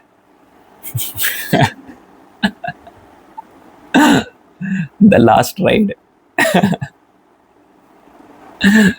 the last ride, long drive नहीं, the last ride, क्या सर, लॉन्ग ड्राइव नहीं, द लास्ट राइड ना भाई, ऐसा कुछ भी नहीं बोलते हैं, ठीक है। बढ़िया, अपनी लास्ट राइड मतलब ट्रक में, फिर तो अपन और भी करेंगे, फिर आपकी मर्जी यार, ट्रक में घूमना तो ट्रक में घूमेंगे, बाकी और, ठीक है। ट्रक है, ठीक है। ट्रक के पीछे क्या लिखा है, ट्रक के पीछे एक लाइन है, सुनना मेरी बात, ट्रक के पीछे टैग लगा हुआ है, ट्रक के पीछे लिखा है जलो मत ठीक है, बराबरी करो। ट्रक के पीछे क्या लिखा है, जलो मत, बराबरी करो, ठीक है। अब यहां पर और क्या लिख देते हैं, चलो ठीक है, इतना ही सही है। नेक्स्ट वाले ट्रक में कुछ और लिखेंगे, जलो मत, बराबरी करो। अब मेरी बात सुनो सारे के सारे भाई। ट्रक पहले क्या चल रहा था, ट्रक चल रहा था कितने की स्पीड से पता है? ट्रक चल रहा था, मानकर चलो 30 मीटर पर सेकंड की स्पीड से, ठीक है, 30 मीटर पर सेकंड की स्पीड से। तुमने पता क्या बोला, भैया तेज चलाओ यार, भैया जरा लगा दो स्पीड अपनी जो भी है, ठीक है, रगड़ दो स्पीड, ठीक है। अब मैंने स्पीड बढ़ाकर कितनी कर दी पता है? मैंने कर दी 60 मीटर पर सेकंड, 60 मीटर पर सेकंड। अब काइनेटिक एनर्जी पता क्या, काइनेटिक एनर्जी के पता फॉर्मूला क्या होता है बच्चे? एक मिनट इसको जरा डार्क करने देना, ठीक है, just give me a moment, ठीक है। और दिख रहा है बढ़िया। अब देखो यहाँ पर आप सभी को पता है काइनेटिक एनर्जी का फुल मतलब kinetic energy is equal to half M V square होता है। बिल्कुल sir, half M V square होता है, ठीक है, यही होता है। तो ये यदि हाफ एम वी स्क्वायर है, ठीक है, तो अब यहाँ पर वेलोसिटी क्या लेने वाले हैं हम लोग, यदि काइनेटिक एनर्जी की बात कर रहे हैं तो अब पता वेलोसिटी क्या लिखें। यहाँ पर आपने हाफ करा, ठीक है, मास ट्रक का ले लिया। अब यहाँ पर दो है, एक ये क्या है, v है, और एक ये u है, ठीक है। u मतलब इनिशियल, v मतलब फाइनल। तो आप पता क्या करो, v square minus U square, ये कर दो। समझ में आया? v square, v minus you का होल स्क्वायर मत कर देना, v स्क्वायर माइनस यू। और ये पता किसके बराबर होगा? ये होगा टोटल वर्क डन के बराबर, ठीक है। And this is nothing but work energy theorem. ये देखो, so total work done bye a force acting on a body, ठीक है, जो फोर्स वर्क डन कर रहा है ना एक बॉडी के ऊपर, वो काई के बराबर है, is going to be equal to its kinetic energy, ठीक है। वो चेंज इन काइनेटिक एनर्जी के बराबर है। सर समझ में नहीं आया, मैं बता रहा हूँ ना भाई। तूने क्या करा, दो इसको एक फाइंड करने का ना एक और रास्ता प्यारा, तूने यहाँ पर इनिशियल काइनेटिक एनर्जी निकाली। इनिशियल काइनेटिक एनर्जी वो क्या आई, हाफ एम यू स्क्वायर, ये आई। तूने यहाँ पर फाइनल काइनेटिक एनर्जी निकाली, वो क्या आई, हाफ एम वी स्क्वायर। अब तेरे को क्या करना है, चेंज इन काइनेटिक एनर्जी, मतलब चेंज इन काइनेटिक एनर्जी मतलब काइनेटिक एनर्जी जो है फाइनल वाली, मतलब काइनेटिक एनर्जी इनिशियल वाली, ठीक है। तो कैसे करोगे, यहाँ पर मैं बता रहा हूँ, यहाँ पर नीचे बता रहा हूँ, आपको दिख नहीं रहा होगा, यहाँ पर देखो, ठीक है। मैं इसको कैसे करूंगा, यहाँ पर मैंने लिखा हाफ, ठीक है, M V square minus half M U square, यही लिखूंगा। अब मैं इसको लास्ट में जाकर क्या लिखूंगा, हाफ एम, इतना कॉमन आ गया, V square minus U square, बात वही हुई जो मैंने अभी आपको बताया। क्लियर है? स्लाइड्स कैसी दिख रही है, एकदम एक्साइटिंग दिख रही है ना, rocking just like you. If the object gets speed up, ठीक है, यदि ऑब्जेक्ट बच्चे स्पीड अप हो रहा है ना, तुमने बोला भैया तेज चलाओ तेज चलाओ, ठीक है, यदि ऑब्जेक्ट स्पीड अप हुआ तो final kinetic energy is greater then initial kinetic energy, ठीक है। अब यहाँ पर change in kinetic energy positive होगा, मतलब यार यदि तू स्पीड बढ़ाएगा, ठीक है, तो V square minus U square, ठीक है, where V is greater than U, तो ये तो पॉजिटिव ही रहेगा ना, ठीक है। और जब तो नेट वर्क डन कितना आएगा, पॉजिटिव आएगा। और opposite for slowing down object, यदि तेरा ऑब्जेक्ट धीरे हो रहा है, ठीक है, तो जो V square minus U square है ये क्या होगा, ये नेगेटिव होगा। ये नेगेटिव क्यों होगा, ये नेगेटिव इसलिए होगा क्योंकि यू जो वी है इज लेस देन यू, क्यों, क्योंकि बाद में धीरे धीरे करके स्पीड कम हो रही। मजा आ गया सर, बहुत प्यारा मजा आ गया। आगे बढ़े, आगे बढ़ते हैं। पता है हम लोग भाई जाते थे ना स्कूल, मतलब वैन से स्कूल जाया करते थे, वैन से ही जाते थे। तो हमारे एक वैन ड्राइवर थे सागर भैया, ठीक है, हम लोग रेस करते थे दूसरी वैन से, बोल, और भैया ने नई वैन ली थी, भैया तेज चलाओ तेज चलाओ, ठीक है, तेज चलाओ भैया, एकदम बूस्ट। और पता है हमारी वैन में एक खास बात क्या थी, हमारी वैन में ना एक म्यूजिक प्लेयर लगा हुआ था। स्कूल में अलाउ नहीं था, हमने ऐसा कर रखा था कि भाई म्यूजिक प्लेयर, ठीक है, मस्त गाने बजते थे गाना बज रहा है, भैया चला रहे हैं मस्त तरीके से, गाना बज रहा है ब्रेकअप वाला, भैया को याद आ रहा है अपना ब्रेकअप, ठीक है, धोखा दिया है, और भैया डाला चौथा गियर तेजी से, एंजॉयमेंट हम कर रहे हैं, अंदर से आग भैया के अंदर आ रही है चलो आगे बढ़ते हैं। मोमेंटम का जिक्र, अच्छा चलो, यहां पर क्या है, two bodies A and be having masses m and 4m। अच्छा, दो बॉडीज हैं, दो बॉडी कौन सी, एक ए और एक बी, ठीक है। एक का मास क्या है m और दूसरे का मास है 4m, ठीक है, and moving with equal linear momentum, ठीक है, इक्वल लीनियर मोमेंटम, इक्वल मतलब इसका मोमेंटम p है और इसका भी p है, ठीक है, ठीक है। तो the ratio of the kinetic energy कितना होने वाला है, तो आप ऐसे करोगे ना, काइनेटिक एनर्जी पहले ए का कैसे निकालोगे, के ए निकाला आपने, हाफ एम वी स्क्वायर करा, ठीक है, ये हो जाएगा, है ना। आपने के बी निकाला, ये कितना हो जाएगा, हाफ, यहाँ पर 4m वी स्क्वायर निकाला। अब दोनों का रेशियो चाहिए, आप इसको डिवाइड कर दोगे, इससे ये कैंसिल, वी स्क्वायर से वी स्क्वायर कैंसिल, और ये 1:4 आंसर। ये पता, ये एकदम गलत है, ये गलत है, ठीक है, ये गलत अप्रोच है। मैं लिख दे रहा हूँ यहाँ पर, क्या एकदम लिख दे रहा हूँ, this is the wrong approach, ठीक है। मैं बताऊँ क्यों, ठीक है, रॉन्ग अप्रोच क्यों है। रॉन्ग अप्रोच इसलिए है बच्चे क्योंकि यहाँ पर जिक्र है मोमेंटम का, यहाँ पर बच्चे मोमेंटम को कांस्टेंट बता दिया, और यदि यहाँ पर मोमेंटम का जिक्र हुआ है ना, तो you can not ignore momentum. भाई तू मोमेंटम को इग्नोर नहीं कर सकता है, फिर तेरे को मोमेंटम का हल भी निकालना पड़ेगा। कैसे निकालोगे, निकाल कर बताऊं आप सभी को एकदम बढ़िया तरीके से, सर बता दो।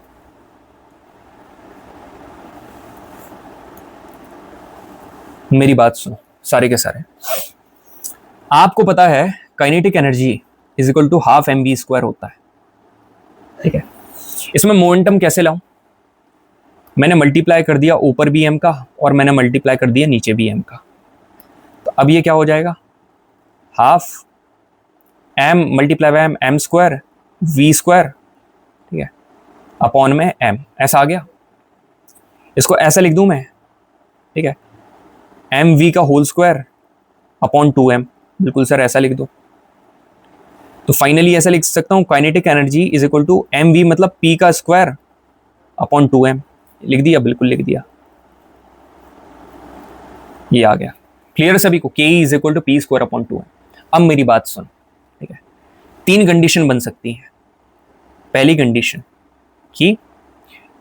कंडीशन पता क्या है, मास कांस्टेंट है, ठीक ठीक है, यदि ऐसा बोल दिया मास कांस्टेंट है, ठीक है, यदि तुमसे बोल दिया ना मास कांस्टेंट है, तो फिर पता क्या करोगे तुमने, जैसे ही इसको लिखा, यहां पर मैं आपको लिखकर बताता हूं, kinetic energy is equal to P square upon 2m।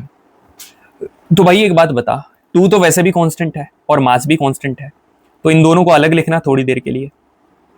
Kinetic energy जैसे अपन कांस्टेंट को अलग कर देते हैं ना, कांस्टेंट को अपन अलग कर देते हैं, तो आप इसको कैसे लिख सकते हो, kinetic energy is equal to 1/2m, ठीक है, is equal to P square. इसका मतलब पता क्या है, kinetic energy is directly proportional to P square. इसका मतलब ये है, समझ में आया सभी को? बिल्कुल सर, समझ में आ गया। दूसरा कंडीशन पता क्या हो सकती है, जो कि क्वेश्चन में पूछी है, कि जो P है ये कांस्टेंट है, मतलब मोमेंटम कांस्टेंट है। तो अब आप क्या करोगे, आपने दोबारा लिखा kinetic energy is equal to जो भी आपका कांस्टेंट है, आपने उसको क्या कर दिया, हाईलाइट कर दिया कि भाई P कांस्टेंट है, मतलब P का स्क्वायर अपॉन, आपको पता है 2 भी कांस्टेंट है यार, 2 तो कांस्टेंट ही है ना, और यहाँ पर m कर दिया। तो अब ये पता क्या बनकर आया, K E is inversely proportional to 1/m। K ई मतलब काइनेटिक एनर्जी, दूसरा यहाँ पर ये निकल कर आया, ये दूसरा जो आपसे एग्जाम क्वेश्चन में पूछा है। तीसरा आपसे पता क्या पूछ सकता है, कि काइनेटिक एनर्जी ही आपकी कांस्टेंट है, यही कांस्टेंट है। फिर क्या करोगे, सारे कांस्टेंट को एक तरफ ले जाओ, ले जाओ उस तरफ। अब आप करोगे कि 2m, ठीक है, 2m k is equal to P square, ऐसा करा, ठीक है। तो अब यहां पर m को इधर रहने दिया आपने, ठीक है, m को इधर रहने दिया, और पी स्क्वायर यहां पर है, तो कांस्टेंट वाला अलग कर दो, 2k अलग कर दिया। अब यहां पर क्या हो जाएगा, m is equal to P square. तो यहां पर क्या निकल कर आया पता है, m is directly proportional to p का स्क्वायर। तीसरा आ गया। आपसे तो प्रीवियस क्वेश्चन में सिर्फ ये पूछा है, ठीक है, एक्स्ट्रा में मैंने ये भी बता दिया, एक्स्ट्रा में मैंने ये भी बता दिया, बात खत्म। कैसे सॉल्व करेंगे क्वेश्चन, ठीक है, सॉल्व सवाल देख मैं तेरे को करवा रहा हूं, ठीक है, तेरे को इतना सवाल गिवन है, इतना सवाल, ठीक है। अब इसकी सही अप्रोच मैं बताऊं, काइनेटिक एनर्जी है, तो क्या कर, तेरे को गिवन क्या है मैं बता रहा हूं, बोला है कि कांस्टेंट है मोमेंटम। तो आप सभी को बताइए कैसा निकल कर आएगा, ऐसा निकल कर आएगा, K E is equal to P square upon 2m। K E is equal to P square upon 2m। तो कांस्टेंट क्या है सर, मोमेंटम कांस्टेंट है, मतलब p, और 2 तो वैसे भी कांस्टेंट है, तो जो कांस्टेंट है उसको हटा दो। तो अब हमारा क्या बनकर आया, अब ये बनकर आया क्या, कि kinetic energy is inversely proportional to m, ये बनकर आया। बस सॉल्व कर दो, कैसे करेंगे, ये क्वेश्चन उठाया मैंने, यहाँ पर लेकर आया और सॉल्व कर दो ऐसे। Kinetic energy is equal to 1/m है, तो एक a वाली कर दो और एक काइनेटिक एनर्जी b वाली, जिसका मास कितना है 4m, दोनों को डिवाइड कर दो, m से m कैंसिल, ये कितना होता है, ये हो जाएगा 4:1, क्योंकि ये नीचे वाला ऊपर जाएगा। तो अभी क्या आ रहा था 1:4, अब क्या आ रहा है 4:1। कैसा लगा, हाँ कैसा लगा, समझ में आया सभी को? ये देखा आपने, बस ऐसा करना है और ऐसे करके अपनी कॉपी में नोट डाउन करके लिख लेना है।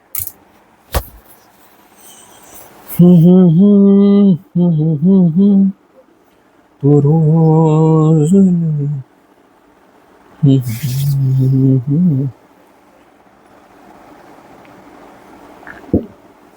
आगे बढ़े, एकदम धुआं धुआं कर देते हैं।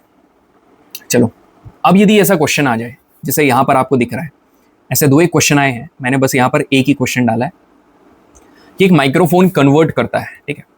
तो पता आप क्या करो, कभी भी ऐसा क्वेश्चन आए ना कि एक माइक्रोफोन डिवाइस है जो कि इलेक्ट्रिक सिग्नल को साउंड वेव में करता है, मतलब ये बेसिकली मैंने आप सभी को बताया यहाँ पर एनर्जी का कन्वर्जन हो रहा है। मैंने आप सभी को बताया, देखो एनर्जी क्या होती है, energy is converted from one form to another form, ठीक है। Energy can neither be created nor be destroyed, बस वो चेंज होती है। मैं आपको बताऊं कैसे, देखो कभी भी आप इनको याद करोगे ना, तो ऑलवेज, ठीक है, फ्रॉम हियर, ठीक है, रिमेंबर देम इन पेयर्स, ठीक है, पेयर्स में आपको याद करना है, ठीक है, पेयर्स में। चलो, पेयर्स में हमको याद करना है कैसे। अब माइक्रोफोन क्या होता है, देखो माइक्रोफोन क्या, जो मैंने लगा रखा है, अब ये माइक क्या कर रहा है पता है, जैसे मैं बोल रहा हूं, ठीक है, मैं बोल रहा हूं मतलब साउंड, ठीक है, इस साउंड को काहे में चेंज कर रहा है, बिजली में, सामने कैमरा लगा हुआ है, उस वहां पर आवाज भेज रहा है, मतलब साउंड एनर्जी को इलेक्ट्रिक एनर्जी में चेंज कर रहा है। जो स्पीकर का काम है जस्ट इसका उल्टा है, ठीक है। स्पीकर क्या करता है, स्पीकर क्या करता है, स्पीकर के पास क्या है, इलेक्ट्रिक है, वो हमको क्या देता है, साउंड देता है। ऐसे करके याद करना है। तो क्यों ना भैया आप सारे के सारे बता दो। माइक्रोफोन यहाँ पर क्या है, sound to electric, sound waves to electric, option number B is correct. यहाँ पर देखो स्पीकर का काम है इलेक्ट्रिक से साउंड में करना, माइक्रोफोन का है साउंड से इलेक्ट्रिक में करना, दोनों के दोनों करेक्ट। ई मोटर, ठीक है। अब सुनो मेरी बात, मोटर का काम क्या है भाई, बिजली से, बिजली आपने स्विच चालू करा, देखो आपको मोटर चालू करनी है घर की, आप क्या करोगे, आपने स्विच ऑन करा, ठीक है, ठीक है। आपकी जो मोटर है, ठीक है, वो मोटर क्या होने लगेगी, रन करने लगेगी। तो स्विच ऑन मतलब कि इलेक्ट्रिक, और चलने लगी मतलब मैकेनिकल, ठीक है। तो electric energy to mechanical energy. Dynamo, याद रखना कि इलेक्ट्रिक मोटर के जस्ट अपोजिट डायनेमो है। डायनेमो एक ऐसी डिवाइस है जो कि मैकेनिकल एनर्जी को इलेक्ट्रिकल एनर्जी में चेंज करती है। Previous question. हीटर क्या करेगा यार, हीटर को आपने बिजली चालू करी और आपको हीट देता है, मतलब इलेक्ट्रिकल एनर्जी से हीट एनर्जी। सोलर सेल क्या करते हैं, सोलर एनर्जी से, हीट एनर्जी से आपको इलेक्ट्रिकल एनर्जी देते हैं। ई बल्ब क्या करते हैं, ई बल्ब याद रखना इलेक्ट्रिक एनर्जी को हीट और लाइट एनर्जी में चेंज करता है। हीट भी देता है, लाइट भी देता है। इलेक्ट्रोकेमिकल सेल, जो सेल है उसका काम क्या है यार, सेल का काम है पोटेंशियल डिफरेंस बनाना, कैसे, केमिकल एनर्जी का यूज करके, और उससे फिर आपको बिजली देना, मतलब केमिकल एनर्जी से इलेक्ट्रिकल एनर्जी। तो यहां पर क्या पूछ रहा है कि which one of the following statement about energy is correct. तो energy can neither be created nor be destroyed, option number C is correct. तो law of conservation of energy में आपको सिर्फ इतना पढ़ाया जाता है, मैं आपको 3 स्टेटमेंट बता रहा हूं। पहला है energy can neither be created nor be destroyed, मतलब energy can only be converted from one form to another form. तो जो टोटल एनर्जी है before and after the collision, it is always going to remain the same, वो हमेशा same होने वाली है। Transformation energy क्या होता है, ट्रांसफॉर्मेशन ऑफ एनर्जी होता है कि एक फॉर्म से किसी दूसरे फॉर्म में एनर्जी का ट्रांसफॉर्म होना, ठीक है, इसको बोलते हैं ट्रांसफॉर्मेशन ऑफ एनर्जी। एक ऐसा फिनोमेना जिसमें एनर्जी ट्रांसफॉर्म होती है from useful form to useless form, इसको बोलते हैं डिसिपेशन ऑफ एनर्जी। मतलब किसी यूजफुल फॉर्म से, ठीक है, कोई एक यूजफुल फॉर्म है उससे यूजलेस फॉर्म, ठीक है, मतलब समझ रहे हो, डिसिपेशन ऑफ एनर्जी कोई अच्छी प्रोसेस नहीं है। आप यूज कर सकते हो यूजफुल फॉर्म में, उससे यूजलेस फॉर्म में चेंज हो रही है, उसको डिसिपेशन ऑफ एनर्जी बोलते हैं। E is equal to mc square, ठीक है। चलो अपन बोलते हैं ना, Pakistan is equal to without square.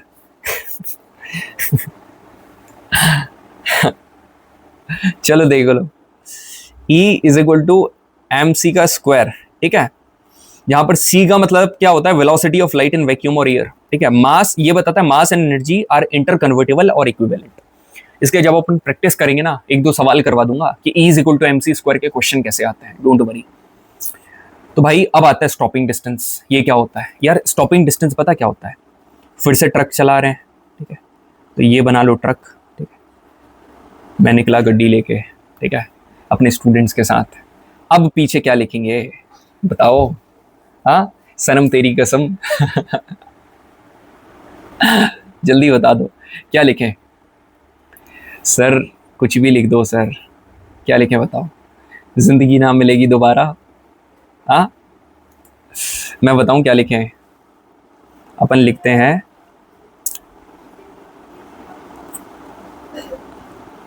Attempts ना मिलेंगे दोबारा, ठीक है, अटेम्प्ट्स ना मिलेंगे दोबारा। मस्त, कुछ ऊपर बैठे हुए हैं, कुछ नीचे बैठे हुए हैं। मजा आएगा कि नहीं राइड में, आप मेरे को बताना राइड कैसी रहेगी, ठीक है। बिल्कुल अपन यहाँ पर श्योर करेंगे ये राइड कभी ना कभी हो। और कैसा लगा सेशन आप नीचे मेरे को बताना, ठीक है। अरे मैं तो बोलना भूल जाता हूँ यार, लाइक करना, शेयर करना, कमेंट करना कर देना यार, ठीक है। मोनेटाइजेशन वगैरह तो चैनल का ऑफ है और ऑफ ही रहेगा कुछ समय तक, ठीक है। तो अब मेरी बात सुनिए सारे के सारे, अटेम्प्ट्स ना मिलेंगे दोबारा। ये बढ़िया ट्रक चल रहा था भाई, अब ट्रक चल रहा, एक बच्चा क्या बोलता, ठीक है, अभी तो बच्चे बोल रहे तेज करो, एक बच्चे ने इस पॉइंट पर आकर पता क्या बोला, सर धीरे करो धीरे करो धीरे करो। क्यों करो, पीछे वाली ट्रक, सर पीछे वाली ट्रक में कोई आ रही है, मैं पीछे वाली ट्रक में आ रही है। पहले तो मैंने पूछा धीरे करो, उसने यहां पर बोला धीरे करो, जैसे तैसे यहां से मैंने डिसाइड करके यहां तक वो ट्रक को रोका। मतलब इतना तो वो ट्रैवल कर गया भाई, स्पीड मैंने धीरे धीरे करके कम करी, तो यहां पर हमने क्या करा, डिसाइड करा, ठीक है, और यहां पर फाइनली स्टॉप हो गया, ठीक है। क्यों, क्योंकि ये भाई का कुछ रीजन था, अरे सर पीछे वाले ट्रक में कोई मेरी दोस्त आ रही है तो सर थोड़ा धीरे चलाओ ना, मैं उसको हारते हुए नहीं देख सकता हूँ। ठीक है भाई, बाकी बच्चों ने भले ही उसको गाली दी, मारा पीटा, दैट्स अ डिफरेंट थिंग, मगर भाई स्टूडेंट है, सुनना पड़ेगा। ठीक है, तो एक ऐसा पॉइंट जहां पर आपने डिसाइड करा कि अब अपनी गाड़ी रोकनी है, से लेकर उस डिस्टेंस पर जहां पर एक्चुअली रुकी, तो जितना कवर हुआ, इसको अपन पता क्या बोलते हैं? इसको बोलते हैं स्टॉपिंग डिस्टेंस। इसको हम लोग क्या बोलते हैं? Stopping distance. स्टॉपिंग डिस्टेंस का फॉर्मूला कैसे निकालोगे मैं बताऊं। देखो, आप सभी ने काइनेटिक एनर्जी पढ़ी है, ठीक है? काइनेटिक एनर्जी क्या होती है आप सभी को बता रहा हूं, सुनना मेरी बात। Kinetic energy is equal to half M V square. बिल्कुल सर। वर्क डन क्या होता है सर? वर्क डन होता है फोर्स मल्टीप्लाई बाय डिस्प्लेसमेंट। तो क्यों ना हम ये डिस्प्लेसमेंट को इसी को ऐसे लिख दें, स्टॉपिंग वर्क डन, ये हो जाएगा स्टॉपिंग फोर्स, और इसको लिख देते हैं स्टॉपिंग डिस्टेंस, है ना? वही डिस्प्लेसमेंट डिस्टेंस बराबर है। तो आप सभी को एक बात पता है कि काइनेटिक एनर्जी और वर्क डन अपन दोनों को इक्वेट करके लिख सकते हैं। Kinetic energy is equal to work done. तो काइनेटिक एनर्जी कितनी है? हाफ एम वी स्क्वायर, और वर्क डन कितना है? एफ मल्टीप्लाई बाय जो हमारा डी है, यही हमारा स्टॉपिंग डिस्टेंस है। तो फाइनली क्या निकल कर आया? Half M V square upon F. तो ये हमारा क्या आ गया? Stopping distance. ये यहाँ पर लिखा हुआ है, तो आप ऐसे लिख सकते हो M V square upon 2f। तो stopping distance is the distance travelled between the time जहां पर आपने बॉडी डिसाइड करा कि भाई अब रोकना है, टू द टाइम जहां पर वो एक्चुअली कंप्लीटली स्टॉप हो गई है। ठीक है, अभी क्या आता है? Stopping time. ठीक है, आप सभी को बताया मैंने कि इंपल्स क्या होता है? Force for a short period of time, मतलब चेंज इन मोमेंटम। तो F multiply by T is equal to P होता है, पता है? तो टी को आप मान लो stopping time, T is equal to P upon F, और P मतलब कि एम वी अपॉन एफ। तो आप पता एक काम करो, इसमें क्वेश्चन पता कैसे पूछेगा, आप स्टॉपिंग डिस्टेंस से रिलेट करके देखोगे ना, तो स्टॉपिंग टाइम और स्टॉपिंग डिस्टेंस ये दोनों के दोनों फोर्स से इनवर्सली प्रोपोर्शनल है। यहाँ पर देखो, ये भी फोर्स इनवर्सली प्रोपोर्शनल है, और यहाँ पर भी फोर्स इनवर्सली प्रोपोर्शनल है, बस। और now come to the question potential. ठीक है, पोटेंशियल एनर्जी। पोटेंशियल एनर्जी मतलब अभी बताया एनर्जी जो कि पोजीशन की वजह से, कोई भी एक ऑब्जेक्ट है आप पोजीशन में लेकर जाइए, उसको रिलीज करो और उसको छोड़ दो, देन इसका मतलब उसके अंदर क्या है? पोटेंशियल एनर्जी है। आपको एक बात बताऊं, जैसे फॉर एग्जांपल ये एक ऑब्जेक्ट है, ठीक है, ये एक ऑब्जेक्ट है, इस ऑब्जेक्ट को मैंने इस छत की एज पर रखा है, ठीक है, इसको मैंने यहां पर छोड़ दिया, इसकी हाइट कितनी है? 20 मीटर। तो जब ये ऑब्जेक्ट यहां पर आया ना, तो इसके पास ना एनर्जी है, पोटेंशियल एनर्जी है। ये जितना नीचे जाते जाएगा ना, उतनी ही पोटेंशियल एनर्जी कम होते जाएगी। जितनी हाइट कम होगी, पोटेंशियल एनर्जी कम होगी। क्यों? क्योंकि आप सभी को पता होना चाहिए क्या? Potential energy is equal to M G H. Clear है सभी को? Potential energy is equal to M G H. Clear है? बिल्कुल सर। अब यदि हाइट कम होगी तो पोटेंशियल एनर्जी कम होगी, दैट्स इट। ये वाला क्वेश्चन देखो, two identical containers X and Y are connected at the bottom by a thin tube of negligible volume। एक कंटेनर है X, एक कंटेनर है Y, दोनों को कनेक्ट कर रखा है नीचे से ये ट्यूब लगाकर, ठीक है, जिसका नेग्लिजिबल वॉल्यूम है। ठीक है, the tube has valve in it, इसके अंदर ये एक वॉल्व लगी हुई है। ठीक है, as shown in the figure, initially container X has a liquid filled up to height H। मतलब इनिशियली इसमें कितना फ्लूइड है? H, इतनी हाइट तक भरा हुआ था ये H, इतनी हाइट है H, ठीक है, यहां तक था।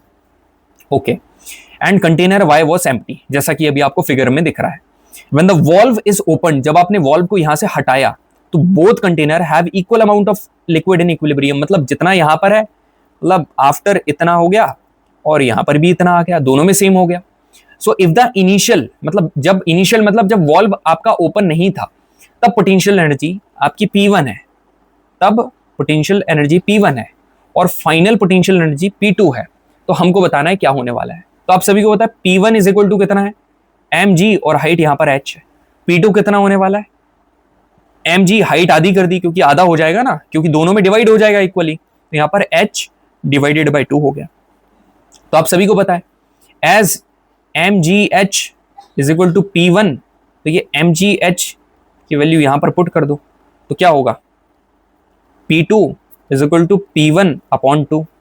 तो 2 times of P2 is equal to P1। देखना कहां पर है? Option number C is correct. ठीक है, option number C is absolutely correct. The energy possessed by a body due to change in its position और शेप, ठीक है, position और शेप में चेंज आने की वजह से, कभी भी पोजीशन देखे लगा देना यहाँ पर पोटेंशियल एनर्जी, ठीक है। यहाँ पर क्वेश्चन काफी बढ़िया है। एक बॉडी है has a free fall from a height of 20 metre, ठीक है, एक बॉडी 20 मीटर की हाइट से ऐसे नीचे गिर रही है, ठीक है।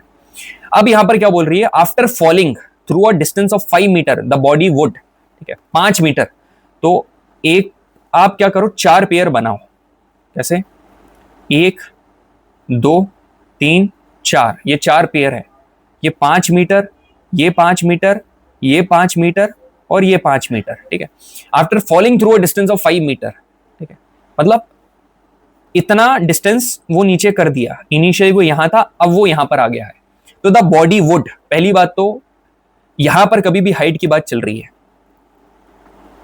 ठीक है, तो हम यहां पर क्या देखेंगे, पोटेंशियल एनर्जी। अब दो कंडीशन हो सकती है, हाइट बढ़ेगी या तो हाइट कम होगी, हाइट यदि बढ़ेगी तो पोटेंशियल एनर्जी बढ़ेगी, हाइट यदि कम होगी तो पोटेंशियल एनर्जी कम होगी। हमारे वाले केस में ये हो रहा है, ठीक है, ये वाला सिनेरियो यहां पर देखने को मिल रहा है। अब यदि ये वाला सिनेरियो हो रहा है तो अब हम क्या करेंगे, कितनी कम हुई, 5, और 5 कितना है, 1/4 है, आप सभी देखो, 20 का 1/4 करोगे तो कितना होगा, 4 5 मीटर तो 5 ही है, तो 1/4। तो आप एक बात बताओ, जो 1/4 है इतनी हाइट कम हो जाएगी ना, तो lose 1/4 of its total energy नहीं, lose 1/4 of its potential energy. Option number B is correct. कैसा लगा सवाल?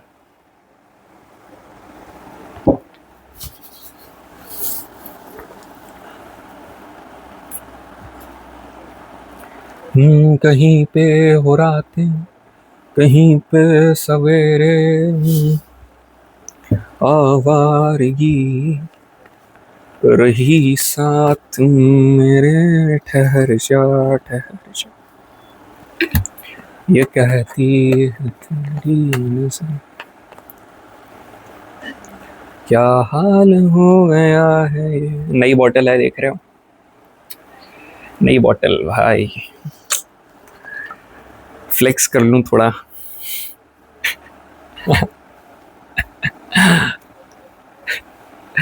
अभी गया था मामा के घर, मासी के यहाँ, वहां से उठा लाया, जानबूझ कर लाया हूँ मैं, एग्जाम देने आया था वहीं से मैं, तो मेरे को पता था, जब मैं लौट कर आ रहा था, चाहता तो मैं ये बॉटल उनको रिटर्न कर देता, मगर मेरे को अच्छी लगी तो बिना बताए लेकर आ गया। अब क्लास में इसका फ्लेक्स कर रहा हूँ। है क्या आपके पास ऐसी बॉटल? बताओ बताओ। कलर कौन सा अच्छा ये, क्या बोलता है यार इसको, पर्पल नहीं, नहीं पता, छोड़ो।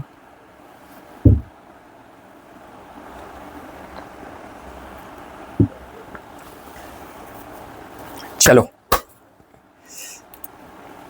The power required to lift a mass of 8 kg, ठीक है। अब सुनो, जो जो गिवन है लिखते जाओ, ठीक है। मास यहां पर कितना अरे यार, अच्छा अच्छा अच्छा अच्छा, भाई भाई भाई भाई भाई भाई, देखो देखो देखो, 1 मिनट, लिखते जाओ, ठीक है। क्वेश्चन आ गया, आप लिखो लिखो। Power required to lift a mass 8 kg, तो मास आपको कितना गिवन है, 1।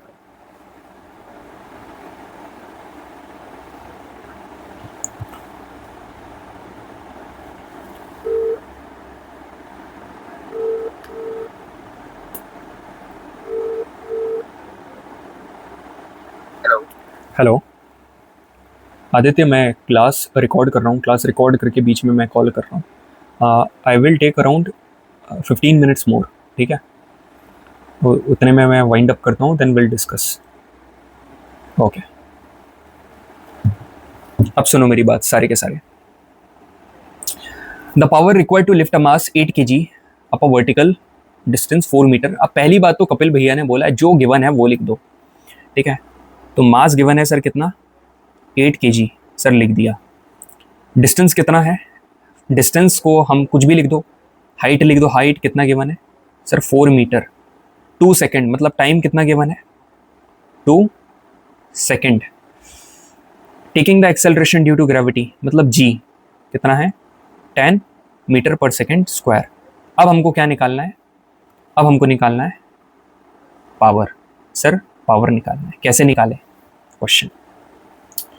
2 छोरियां हैं, 2 गर्ल्स, एक का वेट 400 है, 400 newton, climb up rope through height of 8 metre, और दूसरा है what is the power. Power तो यहाँ पर क्या है, 2 लड़कियां हैं, एक है गर्ल नंबर 1, ए लिख दे रहे हैं, ठीक है, गर्ल नंबर ए, और यहां पर लिख दे रहे हैं गर्ल नंबर बी। जो गर्ल नंबर ए है, ठीक है भाई, इसका वेट कितना है 400 न्यूटन, ठीक है, और गर्ल नंबर बी जो है, ठीक है, दोनों का भाई ईच 400 न्यूटन, 400 न्यूटन, ओके। तो अब रीड करो, 2 girls each of weight 400 newton climbs up a rope through a height of 8 metre. अच्छा, हाइट 8 मीटर है, तो हाइट यहां पर 8 मीटर लिख दो, 8 मीटर हाइट है भाई, okay. We name one of the girls girl A and other B. Girl A जो है उसको 20 सेकंड लग रहा है, कितना भाई 20 सेकंड्स, ठीक है। पता है मैं ऐसे एस को ऐसा क्यों बनाता हूँ इसकी पीछे एक बढ़िया सी कहानी है। एक बार क्या हुआ, जब मैं उस टाइम पर अपना इंडी का एग्जाम दे रहा था ना भाई, तो मैंने पता क्या करा था, मैं ऐसे 20 ऐसे करके 20 था या 1 सेकंड था, वो कुछ कुछ तो था, ठीक है। मैं ऐसे करके मैंने क्या, ऐसे एस लिखा, मैंने ऐसे करके एस लिखा, ये लिखा मैंने 20 सेकंड, मगर मैंने इसको पता क्या कंज्यूम कर लिया 205, और मेरा एक सवाल गलत हो गया, समझ रहे। उस समय मैंने फिजिक्स में 2021 की बात कर रहा हूँ मैं, शायद 21, हाँ 21 है भाई, मैंने फिजिक्स में कितने सवाल उस समय 25 नहीं आए थे, मेरे को भी याद है 23 सवाल समथिंग आए थे शायद, जहां तक है 23 क्वेश्चन में से ना भाई 21 सवाल फोड़ कर आया था, एकदम सही। और ये एक जो गलत हुआ था ना, एक ये गलत हुआ था और एक छोड़कर आया था, सोचो आप। अब मेरी बात सुनो आगे, 20 सेकंड, और गर्ल बी को लग रहा है भाई 50 सेकंड। अच्छा, तो अब हमको क्या बताना है कि what is the power expanded by each girl, ठीक है। इसकी भी हमको क्या बताना है, P1, मतलब P1 नहीं भाई, PA, ये कितनी पावर लगाने वाली है, और यहां पर लगाना है PB, ओके, नो इश्यू। तो अब अपन इसको क्या करते हैं, कोई बात नहीं, ठीक है। तो पहली बात तो पावर पढ़ लें। पावर पता क्या होता है, पावर होता है रेट ऑफ डूइंग वर्क, ठीक है। Power is the rate of doing work is called power. जितनी जल्दी काम करोगे उतना ही पावर ज्यादा लगेगा। तो याद रखना, power is equal to work done, ठीक है, upon time. Power is equal to work done upon time. Work done आप ऑलरेडी पढ़ चुके हो, power is equal to work done upon time. ये चीज याद रखना कि 1 हॉर्स पावर में 746 वॉट होते हैं, ये याद ही रखना, आ गया है प्रीवियस क्वेश्चन में। 1 megawatt is equal to 10 to the power 6 watt, आपको पता है। 1 kilowatt is equal to 10 to the power 3 watt. ऐसा यूनिट क्या है, वॉट। ऐसा यूनिट यहाँ पर वॉट होने वाली है। अब यहाँ पर सवाल सॉल्व करें, ठीक है, सवाल सॉल्व करते हैं। यहाँ पर देखो, आपसे पावर पूछ रहा है, तो बच्चे आप सभी को पता है पावर क्या होता है, power is equal to work done upon time, ठीक है। वर्क डन अपॉन टाइम आप सभी को पता है, वर्क डन अपॉन यहाँ पर कर दिया आपने टाइम, इतना आपने सभी ने पढ़ा है। तो मैंने आप सभी को बताया था इन सवालों में एक चीज होगी कि ये जो वर्क डन है, ठीक है, इसको आप इक्वेट करना कैसे, एनर्जी से। और एनर्जी कौन सी लोगे, जो आपके क्वेश्चन में गिवन है। यदि आपको हाइट गिवन है तो आप कौन सी लोगे, आप लोगे पोटेंशियल एनर्जी। तो यहाँ पर आपको हाइट गिवन है, तो अपन एक काम करते हैं, यहाँ पर लिखते हैं power is equal to work done upon time, ठीक है। आपने ये लिखा, इसको आपने क्या लिखा, power is equal to work done की जगह, ठीक है, आपने लिखा पोटेंशियल एनर्जी अपॉन टाइम। इसके आगे क्या लिखा, power is equal to potential energy कितनी है, mgh अपॉन टाइम, आपने ये लिखा। बिल्कुल, बस और क्या, वैल्यू पुटिंग कर दो, करें, अरे बिल्कुल कर दो भाई, who is stopping you. m की 8, g कितना है 10, h कितना है 4, और ये कितना है 2, तो 2 2 जा 4, 8 दूनी 16, 160 क्या आ जाएगा वॉट। ऑप्शन नंबर 20 करेक्ट, खत्म। ये वाला क्वेश्चन भाई बहुत शानदार है, ठीक है। अब मेरी बात सुनो सारे के सारे, गर्ल ए, ठीक है, गर्ल ए और गर्ल बी। अब मेरी बात सुनो सारे के सारे, पावर ए निकालना है। तो पावर क्या होता है भाई, पावर होता है वर्क डन अपॉन टाइम, ठीक है। आपको क्या दे रखा है, हाइट दे रखी है, तो यहाँ पर क्या होगा, mgh कर दो सीधा, mgh अपॉन टाइम, ठीक है। आप ये बैकग्राउंड में तो ऑलरेडी मैंने बता रखा है ना, अब तो आपको बताने की जरूरत नहीं है भाई। तो मास अब ऐसे ही सेम यहाँ पर होने वाला है। केस नंबर 1 को मैं क्या कर रहा हूँ, इस तरफ सॉल्व कर रहा हूँ। यहाँ पर देखना, मास आपको कितना है 400 गिवन है, ठीक है। ग्रेविटी कितनी गिवन है, ग्रेविटी आपको गिवन है 10, और हाइट कितनी गिवन है 8, और टाइम कितना गिवन है 20। अब अभी रुकना, अभी कुछ कमेंट मत करना, मेरी बात सुनो। यहाँ पर कितना गिवन है 400, यहाँ पर ग्रेविटी 10 लेना ही पड़ता है 10, और यहाँ पर हाइट कितनी है 8, टाइम यहाँ पर कितना है 50। ये जो है ना, ये जो तरीका मैंने बताया ये गलत है, ये गलत है। क्यों गलत है पता है? बच्चे, तेरे को दे रखा है वेट, ठीक है, तेरे को वेट दे रखा है, ठीक है, ना कि मास, याद रखना। वेट का मतलब पता क्या होता है? W is equal to mg। Already तेरे को काय की वैल्यू गिवन है, mg की वैल्यू गिवन है, तो you are given with mg। ये जो वैल्यू है ना, दिस इज mg। ये जो दोनों तरफ आपको 400 दिख रहा है, mg की वैल्यू गिवन है। तो अब आप पता क्या करोगे? एकदम सिंपल ही हो गया यार सवाल। अब तो यहाँ पर आपने क्या लिखा 400, ये तो mg लिख दिया। अब mg के बाद क्या आता है? h आता है। h कितना गिवन है? 8 है, और यहाँ पर 20 कर दो। यहाँ पर क्या करोगे? 400 मल्टीप्लाई बाय 8 अपॉन 50 कर दो। ये 0 से 0 कैंसिल, ये क्या हो जाएगा? 2 4 8, 4 4 16, ये हो जाएगा 160। यहाँ पर क्या है? 0 से 0, 5 8 40, 8 8 60, यही आएगा ना? बिल्कुल। अरे 8 8 16 कैसे होगा? 8 8 64 होगा ना? 8 8 यहाँ पर कितना आ गया? 64। तो आपको दिख रहा है यार, पावर इधर हमने पी ए निकाल दिया ये, और पी भी निकाल दिया ये, दैट्स इट। ठीक है, समझ में आया? कैलकुलेशन मिस्टेक कई बार हो जाती है यार, ठीक है, थोड़ा सा जल्दबाजी में थोड़ा सा हो जाता है, थोड़ा सा उसको इग्नोर करके चलना। ठीक है, चलिए, ऑल राइट। आखिरी के 2 क्वेश्चन, काफी इंपॉर्टेंट क्वेश्चन। ये 2 question they are going to be the game changing question of the whole session. ठीक है, a boy of mass 50 kg, यहाँ पर लिख दो मास, लॉन्डे का कितना गिवन है? 50 किलो का छोरा है भाई, हल्का पतला। ठीक है, runs up a staircase of 45 steps, मतलब 45 स्टेप्स ऊपर सीढ़ी चल रहा है वो। टाइम कितना गिवन है भाई? तेरे को टाइम दे रखा है 9 सेकंड। हाइट कितनी गिवन है हर एक स्टेप की? हाइट तेरे को दे रखी है 15 सेंटीमीटर, मतलब 15/100 मीटर। सर ऐसा क्यों करा? ये आइस ब्रेकिंग पॉइंट था, क्योंकि एसआई यूनिट में हमको लिखना है। तो अब पावर कितनी होने वाली है? Power is equal to work done upon time. ठीक है, work done is equal to mgh upon time. यहाँ पर ये हो जाएगा ना। मास कितना गिवन है? 50। ग्रेविटी कितनी होती है? सर ग्रेविटी होती है 10। हाइट कितनी गिवन है? हाइट अपॉन सर 15/100 गिवन है। टाइम कितना गिवन है? टाइम कहीं पर भी लगा दो, आप ऐसे करके लगा दो। ठीक है, आप इन सभी के लिए एक ही वो कर दो ना। हाइट कितना, टाइम कितना गिवन है? 9 मल्टीप्लाई बाय, तो एम लिख दिया। और हाँ, कितनी टोटल, ये तो हम एक स्टेप का निकाल रहे हैं। देखो क्या लिखा है, height of each step is 15, तो टोटल कितनी है? टोटल तो 45 है ना, बस। और क्या, क्वेश्चन सॉल्व। 0 से 0 कैंसिल, ये 0 से ये 0 कैंसिल, 3 3 ज़ा 9, 3 5 ज़ा 15, 3 1 ज़ा 3, 3 1 ज़ा 3, 3 5 ज़ा 15, 15 5 ज़ा 75। ठीक है, और 5 मल्टीप्लाई बाय 75 कितना होगा? 25, 2 7 पना 35, 36 37, 375 वॉट।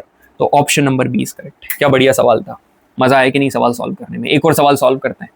ये वाला बहुत प्यारा क्वेश्चन है भाई, कि एक इलेक्ट्रिक बल्ब है, ठीक है, 60 वॉट का, मतलब पावर तेरे को गिवन है। ठीक है, तेरे को पावर गिवन है कितनी? 60 watt, used for 6 hour. Time कितना गिवन है? 6 आवर। ठीक है, 6 आवर्स के लिए यूज हुआ है, पर डे, पर डे। ठीक है, पर डे बोला है, तो ये 10 दिन के लिए कितनी एनर्जी कंज्यूम होगी? तो कभी भी इस प्रकार का सवाल दिखे, इसमें और इसकी डिफिकल्टी लेवल बढ़ानी थी ना, तो यहाँ पर यूनिट ना पूछकर इसमें पैसा पूछ लेता, कितना कंजम्पशन होगा, और बता देता एक यूनिट कितने की आती। तो आप पहले देखो कि कितना यूनिट कंज्यूम हुआ है। तो कैसे फाइंड करें? कभी भी इस प्रकार का क्वेश्चन आए, मैं आपको तरीका बता रहा हूँ, ट्रिक बता रहा हूँ।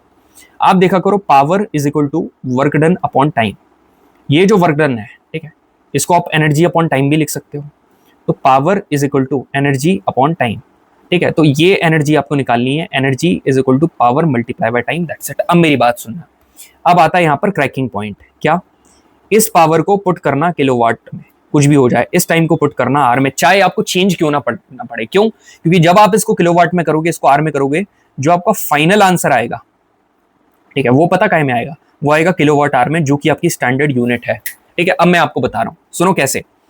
पावर भाई तेरे को कितना गिवन है? तेरे को 60 है, तो क्या कर, 60 है, इसको 1000 से डिवाइड कर दे, ये हो गया।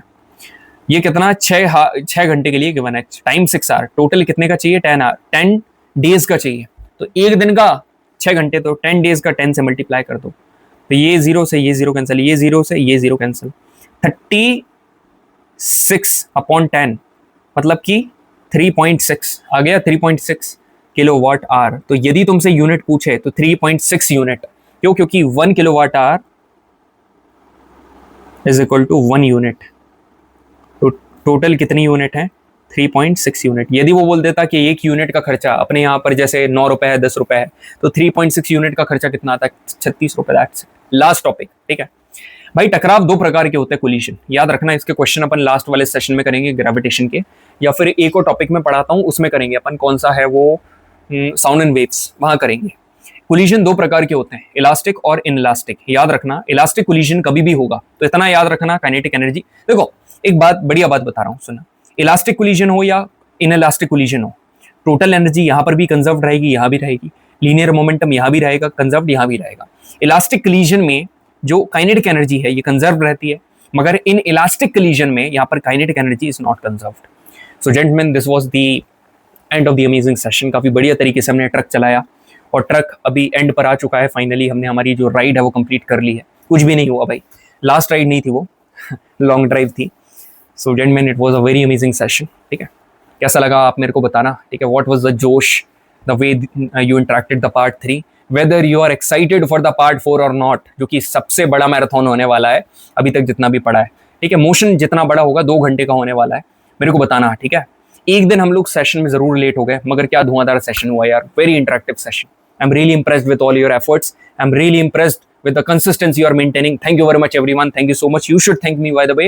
Tomorrow, ठीक है, a day after tomorrow there will be the last session of mechanics, gravitation. Consistent रहना है चाहे कुछ भी हो जाए। Thank you very much. जय हिंद।